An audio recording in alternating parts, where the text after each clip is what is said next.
From the Ticats Audio Network, this is the Coach O Show with Luke Tasker. Hello and welcome to the Coach O Show with Luke Tasker. That's me, of course, every week. Orlondo Steinauer, the Ticats head coach, and we're joining again now after a playoff victory. Coach, it's great to see you. That was the fifth playoff win in Tim Hortons Field since the Tim Hortons Field era of the Ticats, and you've been a part of every single one of those wins. What did this one mean to you and to your team? Well, it means we get another week, and I know that's simply stated, but when you start training camp and you do all that training and you do all those off-season meetings, it's to have these opportunities to play elimination football, and it feels awesome, and I'm just happy for, the whole day was just awesome and I mean this with all sincerity, to see you, and I'll get a little emotional, but just to see you guys run out there, man. Yeah. Part of it is I have a personal connection with Les and with Hitch and with you, and it's like when you're a professional athlete and you're done. But it was just special for me to watch you guys get cheered for again. And I mean with all sincerity, it was just awesome to see you guys in the tunnel. So as big as it is for everybody in the locker room, and for the city and everything, the organization, and it's just awesome because, the ticket sale people, the security, they all live and breathe it too. So yeah, can you tell I think it was special?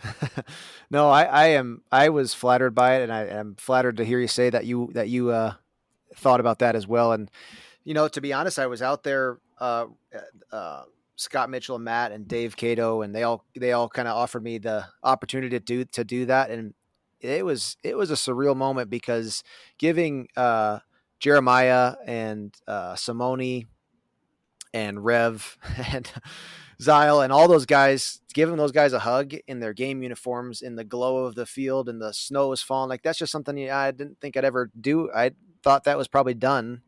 And, though I wasn't in a uniform at the time, it was still really, really just cool to see that again. And those guys, and just to feel and to see to feel the love, of the on the Ticats field was great. And yeah, meaningful for me. And I'm glad that I was part of this game, like I was part of the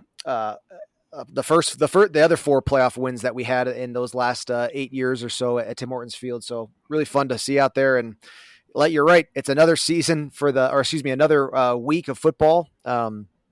Another chance and another step closer to the Grey Cup, and another game check for all the guys. That was always a little icing on the cake, of course. And I remember one of my favorites was in 2014. We were still in Jarvis practicing, but we were playing at Tim Hortons Field that year. And Ken Austin brought out, like, in cash, like the amount of money that you get, for each win, and kind of stacked it up and said, hey, I remember him saying,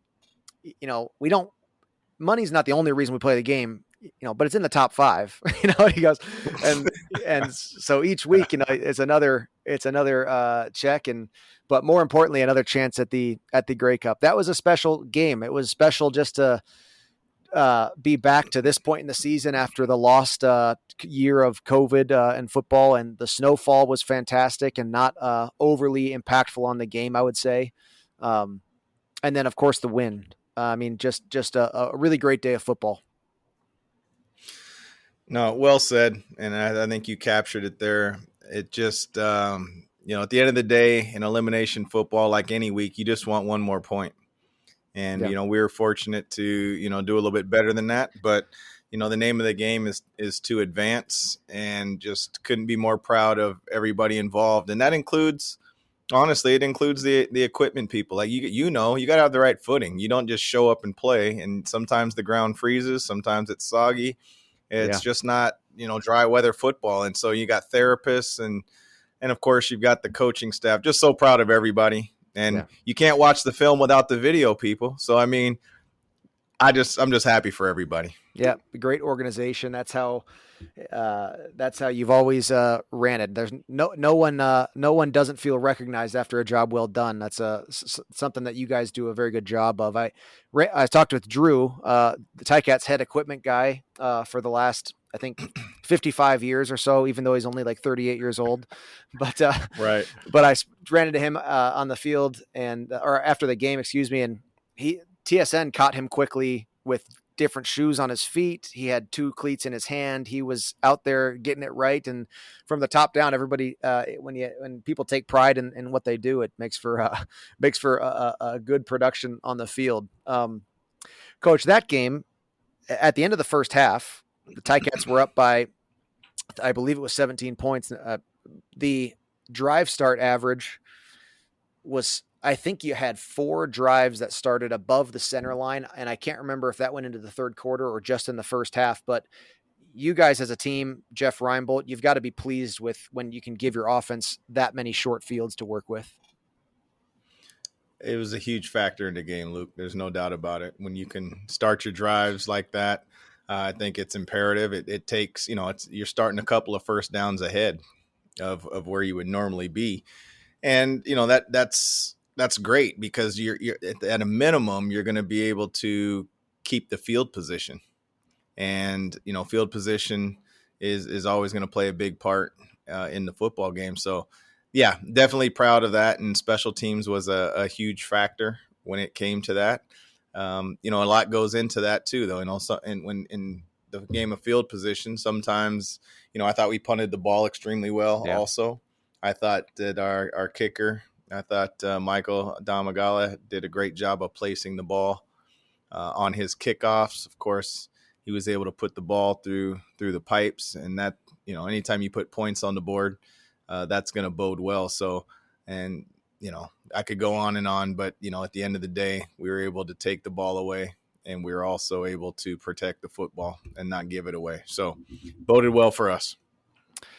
It's like what you just said, Coach O, the drive start average, it's all 3 phases add into that, right? And so while at the end of the first half, the Ticats had less yardage, less first downs than Montreal, but the score was lopsided because if an offense has to go 20 yards to get a touchdown, that touchdown still counts, right? No matter what if the defense and special teams added to that drive, then so be it. And in playoffs, like you said, it's 1 point. All you're looking for is one more point than the other team. And I actually, it makes me think, unfortunately, of the inverse of that. And I remember in 2015, the Eastern Final in Ottawa, which was one of, I think it forever will be my favorite game I ever played in that we lost. Like that, it's at the top of the losing category for me because it was it was so fun, and we had unbelievable offensive production, but couldn't pull it together and couldn't score enough points. And then there's games I remember in the 2000 and let's see, I think it was the 2015 Eastern semifinal. It was like nothing happened out there, but we won and nobody ever cares again. Like, so it's amazing. And if for your offense to only go a short field each time, that's a winning recipe. And I can, as it was happening and all those drives were starting on the Montreal side of the center line, I was hearing Jeff Reinboldt just, applaud to his special teams unit in the team meeting for making that happen on many occasions. So well done. It's great to see. Absolutely. No, it definitely was a huge contributor to our win. Yeah. So I forget if you've brought this up this year or not, but in some ways, I'm sure that you guys are, I'm sure you're highlighting some outstanding players each week. And every year it seems like we had some different kind of ways of doing that, but I've got to imagine that the D line got like I don't know, like the player of the game for the whole position group or something like that for this Eastern semifinal. I mean, they kind of dominated the course of that game, in my opinion. Yeah, it was definitely. Well, we highlight all 3 phases, obviously, and whenever you get to the quarterback sack portion of our critical stats, how much we emphasize protecting the quarterback and obviously hitting the quarterback. And so they get their little they get their just due right there. But they're aware, and they're an awesome group that they're super physical. They don't need a lot of praise. They just do the dirty work, and they do it willingly. So, they did end up controlling the game for the most part. When they drop back 44 times or whatnot, they're going to have a lot more opportunity. But they got that opportunity, in my opinion, because we were able to control the run game.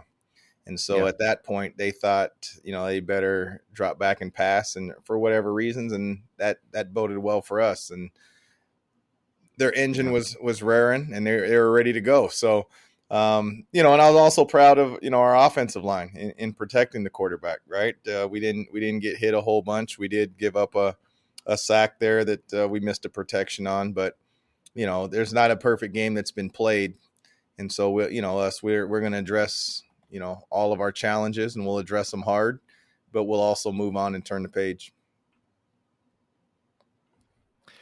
Well, now it is back to Toronto, Coach, and you look over the last month and a half or so of Ticat football, and it has been all positives with the one day in Toronto a few weeks back. How do you frame this game in your own mind? How do you frame it to your team? Does that loss linger in your heads right now?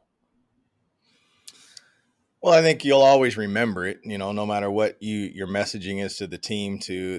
It's in the past. Of course, it's in the past, but it's not like motivation or anything like that. The bottom line is, if you play like that, your chances of winning are so small that it doesn't make it enjoyable. And so we know that we can't go down there and play that type of game and expect an opportunity to win a Grey Cup in 2021. So I would much rather have it happen then and gather that information than, at a time when it is an elimination game. And so, it is just another football game. The difference being, Luke, and this is just the consequences greater. After this week, there'll only be 2 teams left, and it's awesome. I think that, they're the best team in the East. They proved that. They earned it to this point, and we're going to get a chance to do something about that. And they're going to have their reasons of not letting it happen, and there'll be a great buildup. And then, ultimately it'll be decided, not in the media, but definitely between the white lines. Yeah. Everything is very similar to the 2013 year. On the Ticats audio network later this week, we'll have a special feature, I guess, podcast with myself included, a few of my teammates from the 2013 year, just talking about that Eastern final. And there are similarities. Of course, the Eastern semifinal, Montreal traveled to Hamilton. Of course, that was at Guelph. And then the Eastern final, of course, that was in the Rogers Center, but between Hamilton and Toronto. Similar to that year as well, I think it was a year that anyone could expect either of these teams to win the game. Hamilton and Toronto had split the series in 2013. They both have beat each other this season, and Toronto statistically was sort of an anomaly this year, whereas Hamilton's played great. So definitely an exciting matchup we're leading to. Coach, my final thought for you is obviously a bye week is a great pathway. It's a pathway of least resistance, especially in the injury department. I mean, that's just the beautiful blessing of a bye week. But apart from that, I think there is some, and I can think back to my playing years, there is some momentum that you guys have right now that Toronto does not, for having beat an Eastern opponent, having played a home game, played well, and sort of being in that game mindset, as opposed to teams like a Toronto who hasn't played a meaningful game since the Hamilton-Toronto game in a few weeks back. What are your thoughts on your team's momentum right now compared to coming off of a bye week? I just think that it can be summed up, Luke, as just knowing your football team that year. Some years you're so banged up that without the bye week, you knew it would be tough. And then there's times when you're rolling and you don't want to break the momentum. And so, for this year's team, as inexperienced as we are and as many new faces, I look at playing as something that is a good thing. But there is something to be said. The fresher team generally is going to have an advantage. Now, I don't know how much advantage, except for that they are fresh. And it's, I guess, historically, it's been shown that, the team that has the bye has historically done a little bit better than the team Sure. that's had to play their way in. But in a one-game series, all that kind of goes out the window. But specifically for our football team, to your comment, I like where we're at. I'm excited. We've had to earn our way in, and like Sunday it'll be here soon enough. But Sunday at 12:30 is when all the talking stops and all the playing begins. That's great. I think of guys like Stavros Katsantonis, who really did an impressive job taking over a role in a game, a young player, and a game like that, barring, of course, he's probably has things he's dealing with like everybody probably does, but still some good plays for him to make in a game leading into whatever his responsibilities will look like in the Eastern Final. So very excited to see it, Coach.